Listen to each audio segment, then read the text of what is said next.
قرآن مجید برہان رشید کی ایک آیت کریمہ کا ایک جز تلاوت کیا ہے۔ رب کا فرمان ہے هو الاول والآخر والظاہر والباطن، وہی اول ہے، وہی آخر ہے، وہی ظاہر ہے، وہی باطن ہے۔ شیخ عبدالحق محدث دہلوی، شیخ علی الاطلاق، محقق علی الاطلاق، جنہوں نے سیرت مصطفیٰ پر ایک معروف زمانہ، مشہور زمانہ کتاب لکھی مدارج النبوت کے نام سے، اس کتاب کے دیباچہ میں ابتدا میں انہوں نے اسی آیت کریمہ کو لکھا اور پھر اس کی تفصیل بیان کرتے ہوئے وہ فرماتے ہیں اس آیت میں اللہ تعالیٰ کی صفات کو ذکر کیا گیا ہے کہ اللہ اول بھی ہے، آخر بھی ہے، ظاہر بھی ہے اور باطن بھی ہے۔ اس کے ساتھ ساتھ فرمایا اسی آیت کریمہ سے یہی اوصاف جو اللہ کی ذات کے بیان کیے گئے ہیں، بعینی ہی یہی صفات اللہ نے اپنے خصوصی کرم سے اپنے حبیب کو بھی عطا فرمائے کہ محبوب بھی اول ہیں، آخر ہیں، ظاہر ہیں اور باطن ہیں۔ اسی ابتدائی جملے سے میں چند چیزیں آپ کو عرض کرتا چلوں کہ اللہ بھی اول، اللہ کا رسول بھی اول، اللہ بھی آخر، اللہ کا رسول بھی آخر، اللہ بھی ظاہر، اللہ کا رسول بھی ظاہر، اللہ بھی باطن، اللہ کا رسول بھی باطن۔ لیکن اللہ اول، آخر، ظاہر، باطن ہے ذاتی اعتبار کے ساتھ، اور میرے آقا اول، آخر، ظاہر، باطن ہے عطائی اعتبار سے۔ لہٰذا اللہ کا اول ہونا کسی کا محتاج نہیں ہے، اللہ ذاتی طور پر اول ہے اور میرے محبوب عطائی طور پر اول ہیں کہ اللہ نے جب ساری مخلوق کو بنانا چاہا تو سب سے پہلے اپنے مصطفیٰ کے نور کو تخلیق فرمایا ہے۔ تو اللہ بنانے میں اول، مصطفیٰ بننے میں اول، اللہ بھیجنے میں سب سے آخر میں بھیجنے والا، اور میرے محبوب انبیاء میں سے سب سے آخر میں بھیجے جانے والے۔ اللہ اس اعتبار سے اول و آخر اور آقا اس اعتبار سے اول و آخر۔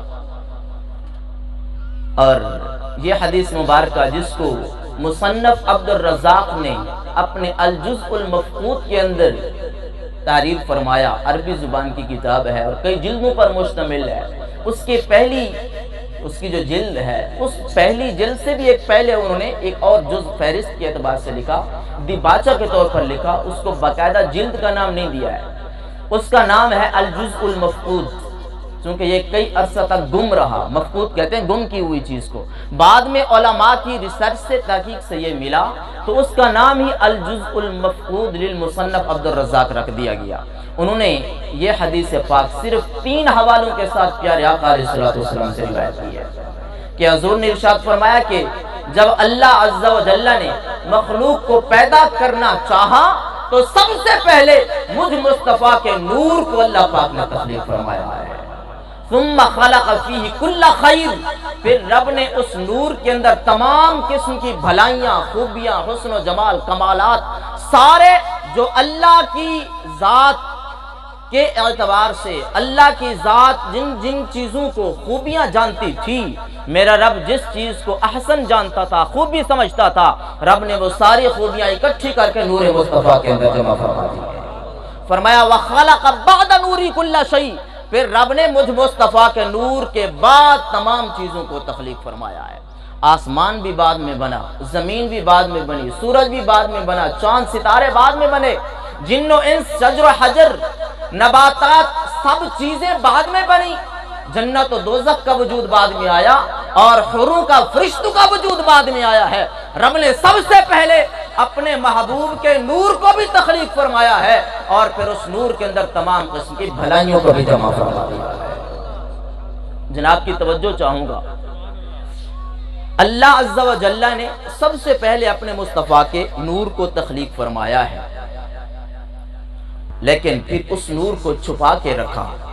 کئی عرصہ تک میرے آقا نور کے پردوں میں رہے اور کئی ہزار سال تک طویل حدیث مبارکہ ہے، عربی زبان کے 2 صفحات پر یہ مشتمل ہے عربی زبان کے اندر۔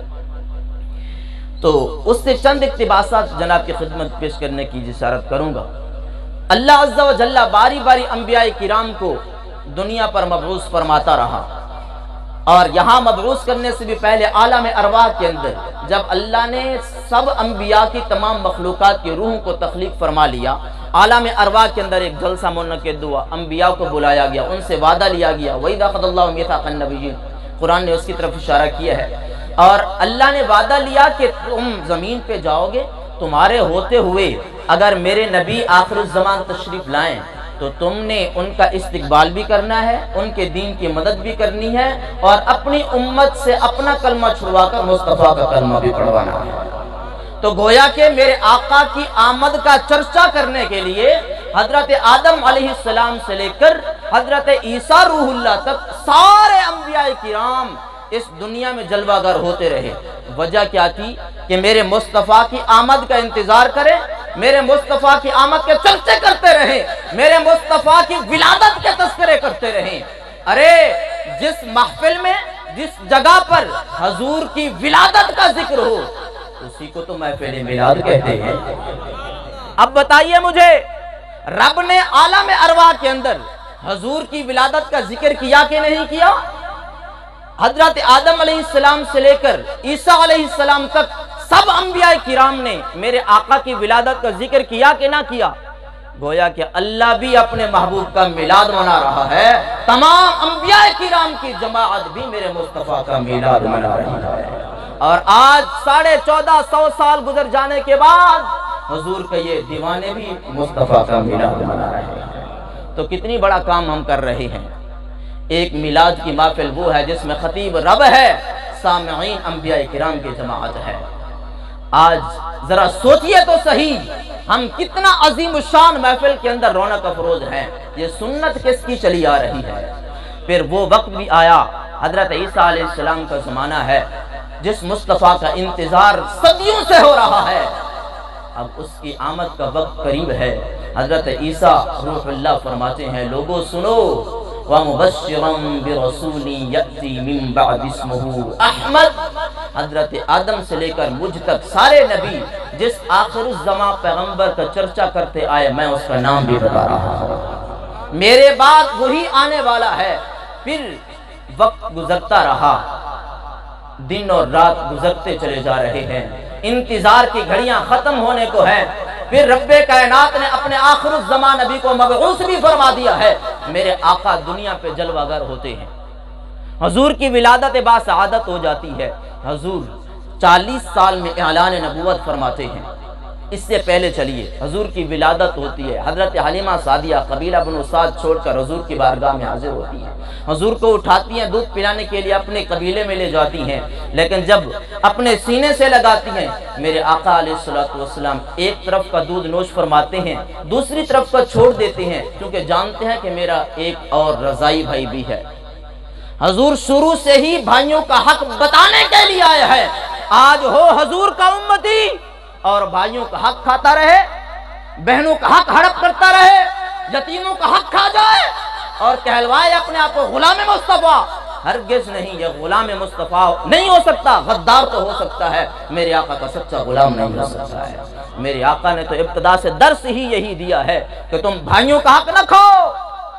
میں یتیم ضرور ہوں، لیکن صرف یتیم نہیں، در یتیم بھی ہوں، یتیموں کا رکھوالا اور سہارا بھی ہوں۔ میرے آقا ایک طرف کا دودھ نوش فرماتے ہیں، دوسری طرف حضرت سیدہ حلیمہ پلانا چاہتے ہیں، لیکن آپ نوش نہیں فرماتے۔ بالآخر ان کو لے کے چلتی ہیں اپنے گھر کی طرف اور شکرانے کے لیے کعبۃ اللہ کے پاس چلی جاتی ہیں۔ جناب کی توجہ ہے، کعبۃ اللہ کے پاس، کہ اللہ کا شکر تو ادا کروں کہ اللہ نے جیسا لال عطا فرمایا ہے ایسا تو کبھی سوچا بھی نہیں تھا۔ کعبۃ اللہ کے پاس جاتی ہیں اور جب حجر اسود کو بوسہ دینے لگتی ہیں تو ماجرا کچھ عجیب ہے۔ اس بات کو تفسیر مظہری کے اندر، عربی زبان کی معروف ترین تفسیر، اس کی 6 جلد میں اور ایک مطبوعہ کے مطابق صفحہ نمبر 527 اور 28 پہ اس کو نقل کیا مفسر نے، اور فرماتے ہیں حضرت حلیمہ کعبۃ اللہ کے پاس گئی، حجر اسود کو بوسہ لینے لگی۔ ارے وہ حجر اسود جس کو جنت سے منگوایا گیا ہے، علماء کی توجہ چاہوں گا، وہ حجر اسود جو جنت سے منگوایا گیا، کعبۃ اللہ کی دیوار میں نصب کیا گیا، حضور فرماتے ہیں جس نے حجر اسود کا بوسہ لیا وہ گناہوں کو چوس لیتا ہے، گناہوں سے بندے کو پاک و صاف کر دیتا ہے، لیکن آج وہی حجر اسود اس کی کیفیت بدلی ہوئی ہے۔ حضرت حلیمہ حجر اسود کو بوسہ دیتی ہیں اور فخارج الحجر الاسود من مکانہ فالصق من وجہ رسول اللہ صلی اللہ تعالی علیہ وسلم، لیکن کیا دیکھتی ہیں کہ حجر اسود کعبہ کی دیوار کو چھوڑتا ہے، مصطفیٰ کے لبوں کو چومنے لگ جاتا ہے۔ ارے جس حجر اسود کو چومنے کے لیے دنیا ترسے، وہ پتنی کتنی مدت کا پیاسا ہے، وہ حجر اسود کعبۃ اللہ کی دیوار کو چھوڑ کر میرے مصطفیٰ کے بوسے لے رہا ہے۔ ارے ہماری معراج حجر اسود تک پہنچنا ہے اور حجر اسود کی معراج مصطفیٰ تک پہنچنا ہے۔ اب سنیے، آگے چلیے۔ حضور کو سیدہ حلیمہ گھر میں لے کے جاتی ہیں، 4 سال تک، پہلے 2 سال تک رکھتی ہیں، پھر واپس پہنچانے آتی ہیں تو 2 سال کے لیے اور اجازت مل جاتی ہے، 4 سال حضرت حلیمہ کے گھر ہوتے ہیں۔ 40 سال میرے آقا کی عمر ہوتی ہے۔ حضور اعلان نبوت فرماتے ہیں 40ویں سال کے اندر میرے آقا صلی اللہ علیہ وسلم کے اعلان نبوت کے بعد پھر حضور ہجرت کرتے ہیں۔ 53 سال کی عمر میں حضور کی ولادت ہوئی مکہ المکرمہ میں۔ کہاں ہوئی؟ جو بول سکتے ہیں، سننے کے پروگرام میں ہیں، جو میں کچھ دینا چاہ رہا ہوں آپ کو، اللہ کرے تو آپ لے لیں۔ میرے آقا کی ولادت ہوئی مکہ المکرمہ میں، قریش خاندان میں، حضرت عبداللہ کے آنگن میں، حضرت سیدہ آمنہ کی گود میں، یہاں پر حضور کی ولادت ہوئی، یہیں پہ آپ نے اعلان نبوت فرمایا۔ اعلان نبوت کے 13ویں سال میرے آقا نے مکہ کو چھوڑ کر مدینہ کی طرف ہجرت فرمائی ہے۔ اور اب سنیے، میرے آقا جب مکہ چھوڑ کر مدینہ شریف جانے لگے، مدینہ المنورہ میں پہنچنے لگے، تو وہاں پر آپ ایک اونٹنی پہ سوار ہیں جس کا نام قصوہ ہے، قاف صاد واو اور الف مقصورہ۔ قصوہ نام کی اونٹنی پہ میرے آقا جلوہ افروز ہیں، سوار ہیں، اور حضور جب مدینہ شریف میں پہنچے، لوگ جوق در جوق، شوق در شوق حضور کے استقبال میں مدینہ کی گلیاں چھوڑ کر مدینہ کی آبادی سے باہر آ گئے کہ آقا کا استقبال کریں۔ بہت زیادہ آبادی ہو چکی ہے مدینہ منورہ میں حضور کے آنے سے پہلے بھی، اور لوگ حضور کے استقبال میں مدینہ کو چھوڑ کر گلیوں کے اندر ہے، گلیاں چھوڑ کر صحراؤں کے اندر ہے، اور عورتیں مکانوں کی چھتوں پہ چڑھی ہوئی ہیں، بچیاں ہاتھوں کے اندر دف لیے بجا رہی ہیں، اور میرے آقا کی آمد کے گانے گا رہی ہیں اور نغمے سنا رہی ہیں، کہہ رہی ہیں طلع البدر علینا من ثنیات الوداع وجب الشکر علینا ما دعا للہ داعی۔ اور دیکھو رے دیکھو، وہ 14ویں رات کا چاند طلوع ہو رہا ہے۔ اب میرے آقا مدینہ کی گلیوں میں ہیں، اونٹنی پہ سوار ہیں، اور صرف اتنا نہیں، حضرت بریدہ اسلمی فرماتے ہیں کہ جب میں حضور کے اس قافلے کے ساتھ شریک ہوا، حضور کی ذات پر ایمان لے آیا، تو پھر مصطفیٰ کی بارگاہ میں عرض کی آقا اب تمہاری آمد ہو رہی ہے ہمارے شہر میں، مدینہ منورہ کے اندر، جو آپ کے قدوم میمنۃ لزوم سے پہلے یثرب کے نام سے مشہور تھا، آپ جلوہ افروز ہو رہے ہیں، تو مدینہ منورہ نور بانٹنے والا شہر بن رہا ہے۔ آقا ہم چاہتے ہیں کہ تمہارا استقبال بھی شاندار طریقے سے کرنا چاہیے۔ کیسے کرو گے؟ آقا ہمارے ہاتھ میں ایک جھنڈا ہو اور بلند ہو، دور سے پتہ چلے کہ مصطفیٰ کی آمد مدینے میں ہو رہی ہے۔ اب جھنڈے کے لیے کپڑا چاہیے، کپڑا موجود نہیں۔ حضرت بریدہ آسرمی نے ایک چادر اوڑی ہوئی تھی، چادر کو اتارتے ہیں، اس کو پھاڑتے ہیں، لمبا ڈنڈا منگواتے ہیں، اس پر اس کے آخری سائٹ پر اس چادر کو باندھ دیتے ہیں، جھنڈا بلند کرتے ہیں، اور قیامت تک کے لیے اعلان کرتے ہیں کہ جب میرے آقا ہجرت کر کے آئیں تو اتنا شاندار استقبال کیا جاتا ہے، جب ولادت ہو تو کیسا شاندار استقبال کیا جاتا ہے۔ آج ہم جلوس نکالتے ہیں، محفل میلاد کرتے ہیں، تو اپنی طرف سے نہیں، سنت صحابہ کو ادا کر رہے ہیں۔ اگر یہ بدعت ہوتا، ناجائز ہوتا، تو میرے آقا روک دیتے، اے بریدہ کیا کر رہے ہو، یہ تو سنت بن جائے گی، یہ تو حرام ہے۔ نہیں، میرے آقا نے خوشی کا اظہار فرمایا اور اس جلوس کے ساتھ خرامہ نازاں فرمایا ہے۔ اب سنیے، حضور مدینے کی گلیوں میں جاتے جاتے اب جس گھر سے کے قریب ہوتے ہیں اس کی امید بن جاتی ہے کہ شاید حضور ہمارے گھر جلوہ افروز ہو جائیں گے، لیکن جس گھر سے گزر جاتے ہیں اس کی آہ و بکا ہوتی ہے کہ میرے گھر میں حضور ٹھہرے نہیں، اور لوگ سواری کی لگام کو پکڑنے کی کوشش کر رہے ہیں۔ اب سنیے میرے مصطفیٰ کی حدیث، فرمایا لوگو دعو ناقتی، میری اونٹنی کو چھوڑ دو، فَإِنَّهَا مَأْمُورَةٌ، اس کو پتہ ہے مجھے کہاں رکنا ہے۔ اپنا نہیں کہا، فرمایا جس اونٹنی کی پشت پہ میں بیٹھا ہوں، رب نے اس کو بھی اتنا علم عطا فرما دیا ہے کہ میں نے اپنی پشت پہ سوار کو بٹھانا کس جگہ پر ہے۔ فرمایا کہ وہ اونٹنی چلتے چلتے ایک مکان کے سامنے بیٹھ گئی، اس مکان کے صاحب کا نام ہے حضرت ابو ایوب انصاری۔ سب سے پہلے جس گھر میں میرے آقا مہمان ہوتے ہیں اس گھر والے کا نام کیا ہے؟ ابو ایوب انصاری۔ میرے آقا وہاں پہ تشریف فرما ہوتے ہیں، اونٹنی نے گھٹنے ٹیک دیے، حضور اترنے لگے، ایک شخص آیا، اس نے اس اونٹنی کو اٹھانا چاہا، پاؤں کی ٹھوکر لگائی، چاہتا یہ تھا کہ حضور میرے گھر میں آ جائیں، یہاں نہ رکیں، میرے گھر میں آ جائیں۔ حضرت ابو ایوب کھڑے ہو گئے، فرمایا لولا الاسلام، اگر آج آڑے اسلام نہ آ جاتا لضربت عنقک، تیری گردن اڑا کے رکھ دیتا کہ حضور میرے گھر کے سامنے بیٹھنا چاہتے ہیں، یہاں پہ رکنا چاہتے ہیں، حضور کی سواری یہیں پہ بیٹھ گئی، تم اس کو اٹھا کے اپنے گھر لے جانا چاہتے ہو؟ روک دیا۔ اب سنیے یہاں پر رک کے ایک بات کرنا چاہوں گا، اس اونٹنی نے وہاں پر جو گھٹنے ٹیکے ہیں کوئی حادثاتی طور پر نہیں بیٹھ گئی کہ تھکی ہوئی تھی تو اس کا پروگرام کسی مکان پہ بن گیا بیٹھ گئی، نہیں۔ اب سنیے ذرا حدیث پاک، شرف المصطفیٰ صلی اللہ علیہ وسلم کے نام سے ایک کتاب لکھی گئی جس کو لکھنے والے ابو سعد کون ہیں؟ ابو سعد، جن کا سن وصال 406 سن ہجری کو ہے، یعنی آج کے وقت سے لے کر 1040 سال پہلے لکھی ہوئی کتاب، جب فرقہ واریت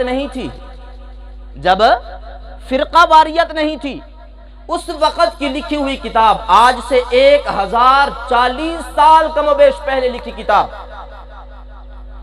اس شرف المصطفیٰ کے صفحہ نمبر 93 سے لے کر صفحہ نمبر 103 تک 10 صفحات عربی کے اندر کتاب ہے، اس کو ہر ایک پڑھ بھی نہیں سکتا ہے، حوالے اس لیے دے رہا ہوں، ریکارڈنگ ہو رہی ہے، بعد میں چیک بھی کیا جا سکتا ہے، جس کا دل چاہے تو مزے لے کے پڑھ بھی سکتا ہے۔ پیج نمبر 93 سے لے کر 103 تک، 93 to 103 پورے 10 صفحات کے اندر ایک پوری بات لکھی ہوئی ہے، اور وہ بات کیا ہے؟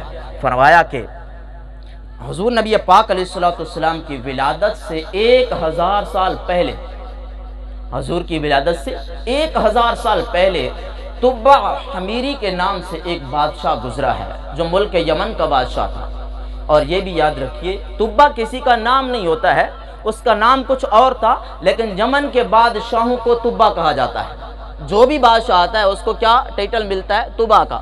جس طرح قیصر و کسریٰ جو ہے یہ مختلف ممالک کے بادشاہوں کے نام ہیں، قیصر کسی کا ذاتی نام نہیں، کسریٰ بھی کسی کا ذاتی نام نہیں ہے، اسی طرح یہ طبع بھی کسی کا ذاتی نام نہیں تھا، اس کا ذاتی نام کچھ اور تھا، لیکن یہ ملک یمن کا چونکہ بادشاہ تھا اور ملک یمن کے بادشاہوں کو طبع کہا جاتا تھا۔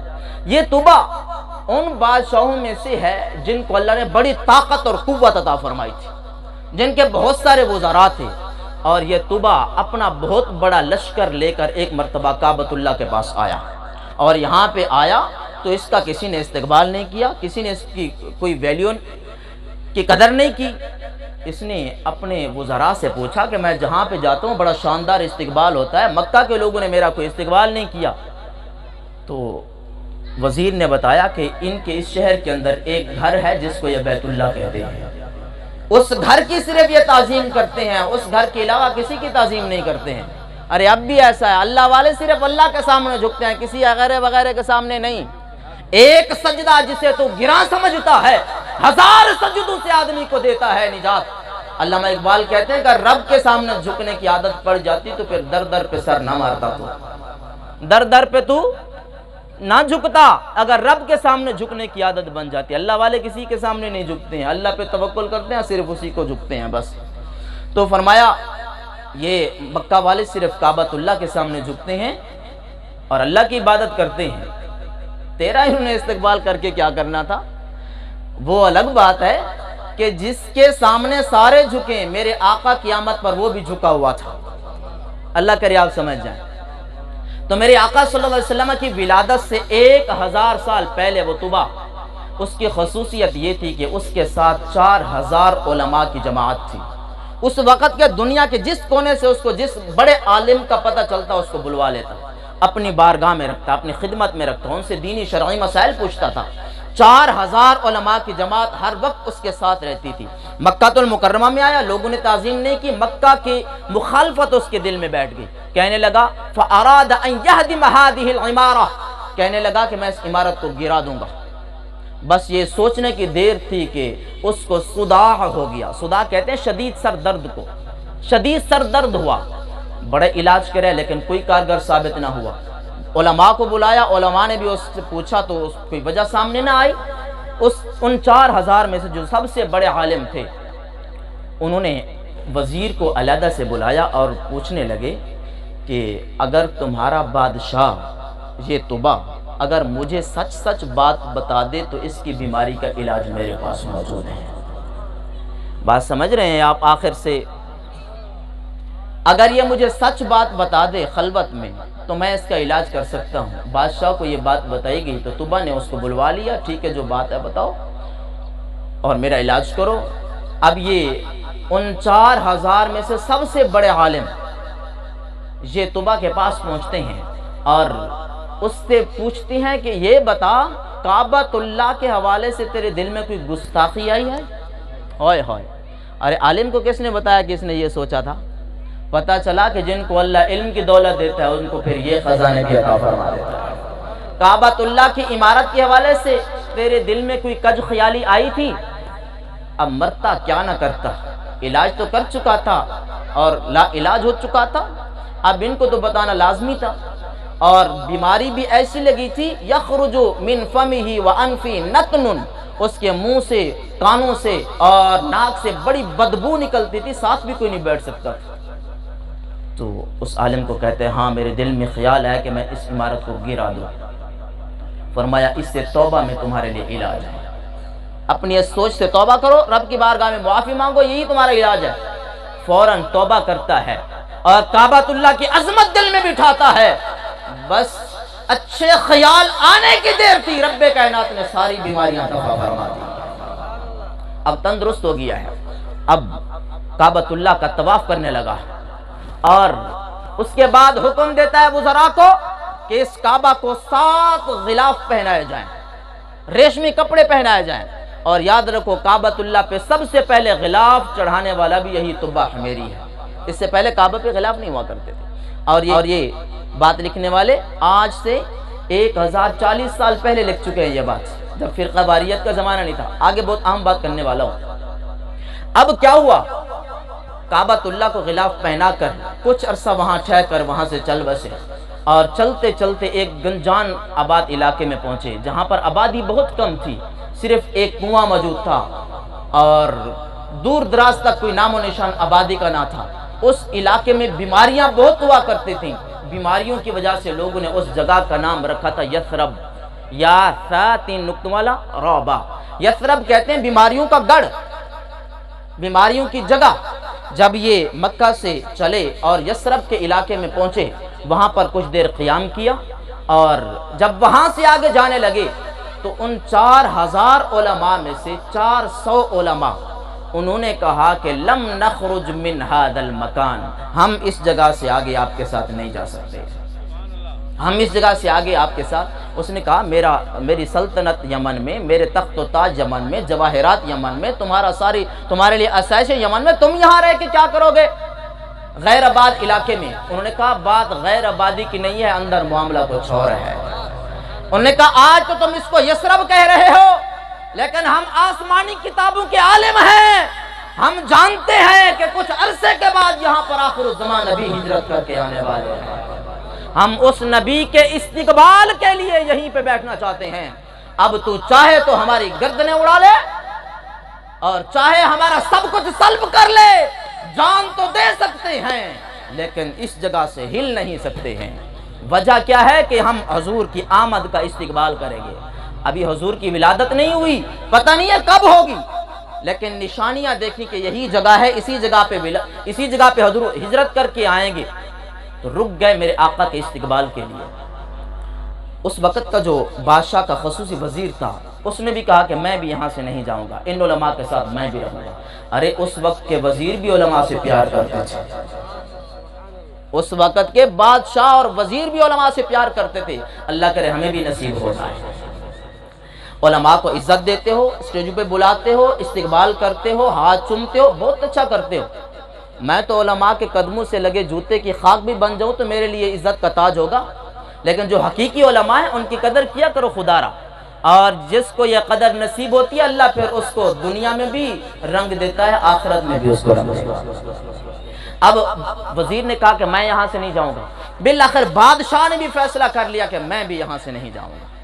اس نے سارے تخت و تاج وہیں پہ منگوا لیے، اور یہ جو 400 علماء رکے تھے ہم غیر متزوج، یہ سارے کے سارے بغیر نکاح کے تھے، یعنی انہوں نے صرف اللہ سے لو لگائی ہوئی تھی بس، کہ اللہ اور ہمارے درمیان کوئی اور رکاوٹ نہ بنے۔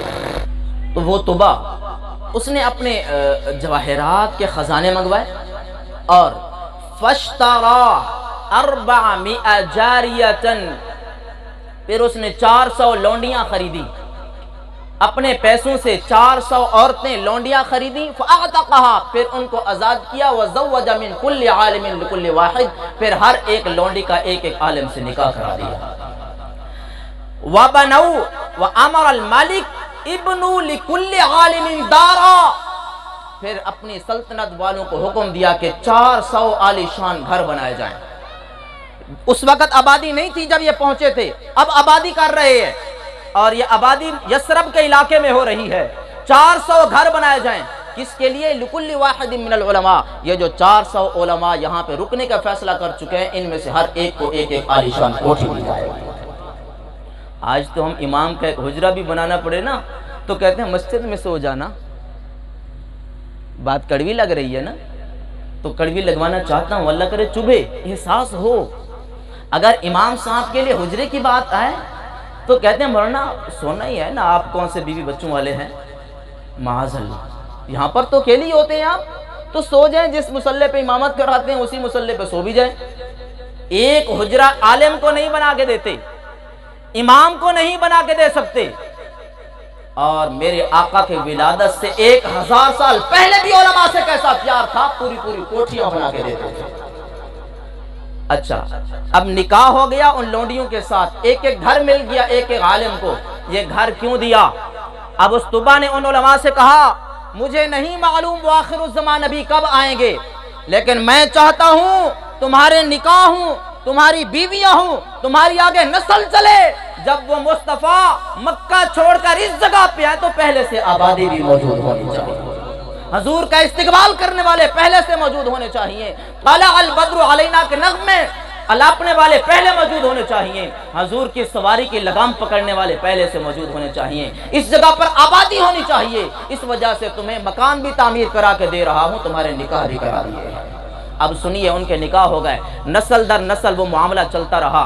طبا نے ایک خط لکھا، کتب کتابا اما بعد الى محمد صلی اللہ علیہ وسلم الذی نبیا خاتم النبیین رسول رب العالمین، بڑی لمبی عبارت لکھی کہ میں یہ خط لکھ رہا ہوں آخر الزمان نبی کا نام، جو اللہ کے رسول بھی ہیں، اللہ کے محبوب بھی ہیں۔ لمبی عبارت لکھی، پوری عبارت موجود ہے کتاب کے اندر، اور میرے پاس اس کا 100% درست حوالہ موجود ہے، اس وقت بھی موجود ہے، الحمدللہ کافی یاد بھی ہے۔ تو دامن وقت چونکہ سکڑ چکا ہے، میں اختتام کی طرف جانے لگا ہوں۔ تو اب کیا ہوا، وہ پورا خط عربی کے اندر لکھ کر اس کے آخر میں سٹیمپ لگاتا ہے، فَخَاتَمَهُ بِالذَّهَبِ، ہم خط لکھ کے آخر کے اندر سیاہی سے سٹیمپ لگاتے ہیں، لیکن یہ خط کسی عام محبوب کے نام نہیں تھا، اللہ کے محبوب کے نام خط تھا، لہذا اس کے آخر میں لگی ہوئی سٹیمپ بھی کہ نیلی کالی سیاہی سے نہیں ہونی چاہیے، بلکہ اس نے معاملہ یہ کیا کہ فَخَاتَمَهُ بِالذَّهَبِ، رسول اللہ کے نام جس خط کو بھیجنا تھا اس کے آخر میں مہر بھی سونے کی لگوائی ہے، سونے کی مہر لگوائی۔ اس کے بعد اس عالم کو جس نے اس کا علاج کیا تھا، بڑا 4000 میں سے بڑا عالم، اس کو وہ خط دیا اور کہا نسل در نسل اس خط کو چلاتے رہنا، اور جب وہ آخر الزمان نبی یہاں پہ پہنچے تو میرا سلام بھی انہیں کہنا، اور اس خط کے اندر اس نے اپنا عقیدہ بھی لکھا تھا، اشہد علی انہ خاتم النبیین صلی اللہ علیہ وسلم، کہ میں گواہی دیتا ہوں اللہ کے نبی صلی اللہ علیہ وسلم سچے نبی بھی ہیں اور آخر الزمان نبی بھی ہیں۔ گویا کہ ایمان لا چکا حضور کی ولادت سے 1000 سال پہلے۔ وہ خط اس بڑے عالم نے اپنے پاس محفوظ رکھا، زندگی نے ساتھ نہ دیا، وصال ہو گیا، اس کی آگے نسل چلی، بچے بھی سال کر گئے، پوتے چلے، وہ بھی سال کر گئے، پڑپوتے چلے، کئی پشتے در پشتے وہ خط چلتا رہا، نسل در نسل وہ خط چلتا رہا، 1000 سال گزر گئے۔ ادھر سے مکہ مکرمہ میں میرے آقا کی ولادت ہوتی ہے، حضور 40 سال میں اعلان نبوت فرماتے ہیں، 53 سال کے اندر حضور ہجرت فرماتے ہیں، ادھر ہجرت کر کے میرے آقا اس یثرب کے شہر میں پہنچتے ہیں، اور ایک مکان اس طبہ بادشاہ نے الگ سے تعمیر کروایا تھا اور اس پر لکھا تھا یہ میرے مصطفیٰ کا مکان ہے۔ وہ مکان بھی چلتا چلتا موجود تھا، اور یثرب کے علاقے کے اندر مکان موجود ہے۔ ادھر سے حضور ہجرت کر کے یثرب کے اندر پہنچتے ہیں، ادھر سے اس حضور کے لیے بنائے ہوئے مکان میں حضرت ابو ایوب انصاری رہ رہے ہیں۔ ارے اب وہ اونٹنی قصوہ نام کی جب اس گھر کے سامنے رکی تو وہ پیچھے سے سارا فلسفہ جانتی تھی کہ یہ گھر کوئی عام گھر نہیں ہے، 1000 سال پہلے سے اسی مصطفیٰ کے لیے بنایا گیا ہے۔ اب حضور گھر کے سامنے موجود ہے، ایک بندہ حاضر ہوتا ہے جس کا نام ہے ابو لیلہ، اور یہ وہ شخص ہے جس کے ہاتھ میں طبہ کا لکھا ہوا خط ہے۔ اب وہ خط دینا چاہتا ہے حضور کو، توجہ ہے نا آپ کی؟ وہ خط جو 1000 سال پہلے لکھا ہے ابو لیلہ کے ہاتھ میں ہے، چھپایا ہوا ہے خط، حضور کو جانتا نہیں ہے، پہلی ملاقات ہو رہی ہے۔ جو ہی حضور کے سامنے آیا فرمایا انت ابو لیلہ وفی یدک رسالۃ طبہ فہاتی لیا، فرمایا تیرا نام ابو لیلہ ہے، تیرے ہاتھ میں طبہ کا خط ہے، جلدی اس خط کو دکھا مجھے۔ آئے ہائے، میرے آقا کے علم پہ طعن کرنے والوں، ذرا تعصب کی عینک اتار کے دیکھو تو پھر تمہیں شان مصطفیٰ نظر آئے۔ حضور کو کس نے بتایا تھا کہ اس کا نام ابو لیلہ ہے، اس کے ہاتھ کے اندر خط ہے، اور خط کے اندر جس کا نام ہے اس کا نام طبہ ہے؟ حضور نے خط منگوایا، وہ حیران ہو کے پوچھتا ہے من اخبرک، بتاؤ تمہیں کس نے بتایا ہے؟ فرمایا جس نے تمہیں نسل در نسل یہ خط پہنچانے کی ذمہ داری لی تھی، اس خط کی جس نے حفاظت فرمائی ہے اسی نے مجھے پہلے سے خبردار بھی فرما دیا ہے۔ ارے اونٹنی حضور کی ابو ایوب انصاری کے گھر بلا وجہ نہیں بیٹھی، وہ جانتی تھی اس کے پیچھے پوری کہانی موجود ہے۔ ارے یہ تو اونٹنی کا علم ہے جس کی پشت پر میرے آقا کچھ دیر کے لیے جلوہ افروز ہوئے، حضور کا علم چھن چھن کے اس اونٹنی کے سینے میں جاتا رہا۔ جب حضور کی سواری اتنا جانتی ہے تو وہ سوار کتنا اچھا جانتا ہوگا۔ یہ عفور گدھا ہے، حضور کی بارگاہ میں پیش ہوتا ہے، اور حضور نبی پاک علیہ السلام اس کی پشت پر سواری کرتے ہیں۔ حضور اس کو اپنے لیے قاصد منتخب کرتے ہیں، ڈپٹی یہ لگاتے ہیں کہ جس صحابی کو بلانا ہوتا ہے حضور اس یعفور گدھے کو کہتے ہیں جا ابو بکر کو بلا کے لے آ، جا عمر عثمان علی کو بلا کے لے آ۔ ارے شکل کا گدھا ہے، جسمانی ساخت گدھوں جیسی ہے، لیکن اللہ نے علم اتنا عطا فرمایا ہے مصطفیٰ کی سواری بننے کے ساتھ گلی بھی تلاش کر لیتا ہے، مکان نمبر بھی ڈھونڈ لیتا ہے، اور حضور کی بارگاہ میں حضور کی شان بیان کرتے ہوئے خاتم النبیین کا لفظ کہتا ہے کہ اے آقا تم آخر الزمان نبی ہو، خاتم النبیین ہو۔